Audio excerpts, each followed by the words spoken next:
Hey everyone, today I've got your Cinderella movie review. Kenneth Branagh directs this live-action Disney movie adaptation of Cinderella, but is it as good as the classic animated film? As far as the story goes, this is a classic story told like never before and delves into the characters even more than any previous adaptation ever did, and I really enjoyed that aspect alone. To me, this story, even though it's been done to death, was something new and improved and different that even modern audiences could enjoy.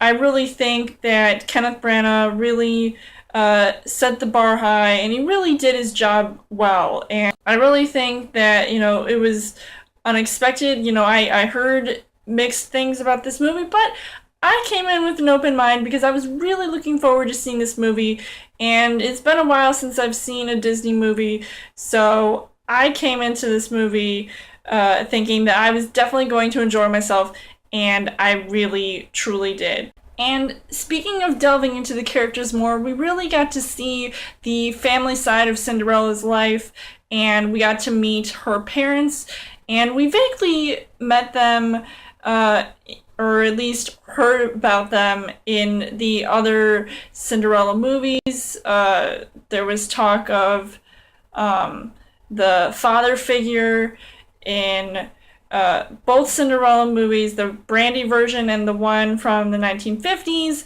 but there was never talk of a mother. I really liked that they went that route in this movie, which brings me to talk about the cast. Now you've got Lily James, who's coming from Downton Abbey, and she plays a really good Cinderella, and I just absolutely adored her. She was spunky, and she played off like this strong female character, and I really like that side to her, and she was taught to be strong and kind and caring and loving, so you really get to see all these different messages play out in her character, but it really showed that she was just a great choice. Did anyone else not have her shoe size?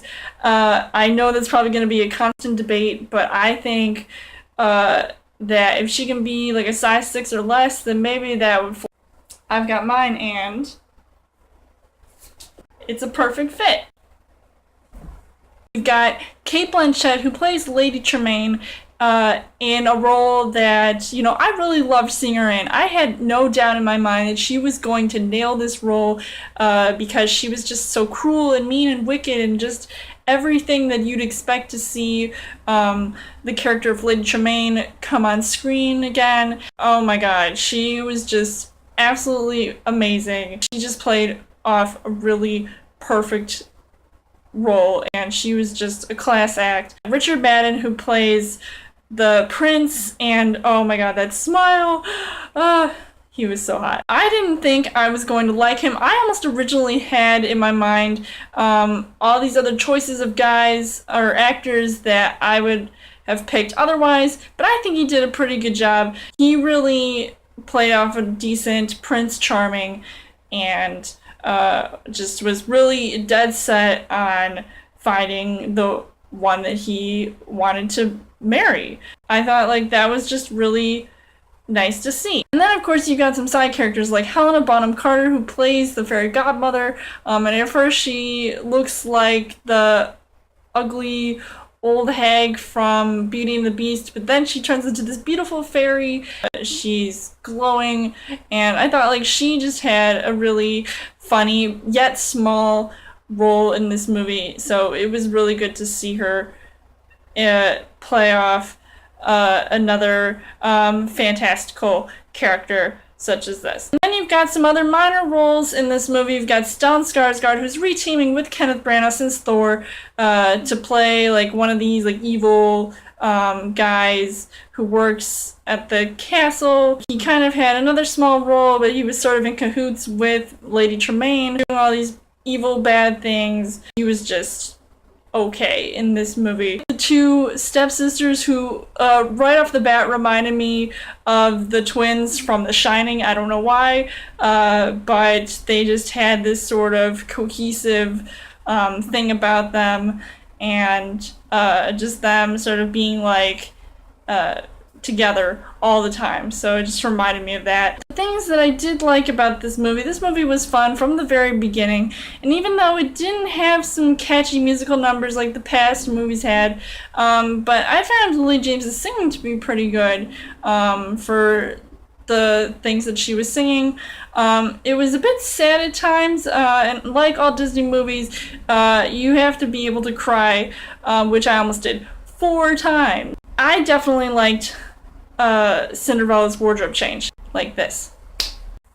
The comedy was there, and I definitely had a few laughs watching this movie. And there were some memorable moments as well, like when Cinderella first steps into the ballroom and everybody's looking at her and it's just so magical, and you would think that after that night the prince would even remember her face even after a couple of hours. I'm just saying, but it still happened. I thought the set designs were pretty good as well, and it just looked so perfect, like it came right out of a storybook. There were some things that I disliked about the movie, and some of the CGI I felt was a bit much in this movie, but I was expecting it to sort of be that way, but it didn't take me out of seeing the movie, so thank God for that. Overall, this movie was definitely a good movie that exceeded my expectations, so I really loved watching this movie, and I would definitely recommend checking out seeing this movie, whether you're a fan of other previous Cinderella movies or you just love Disney movies in general. Definitely go see this. It's a fun family film that everybody will enjoy, so I would give this 4 hearts on the heart rate scale. So let me know in the comments what you guys thought of Cinderella, and as always, you guys can subscribe to my channel. I've got more movie reviews, movie updates. Come back every week for a Chill Thursday video. You guys can also like me on Facebook and follow me on Twitter, and I will see you guys later.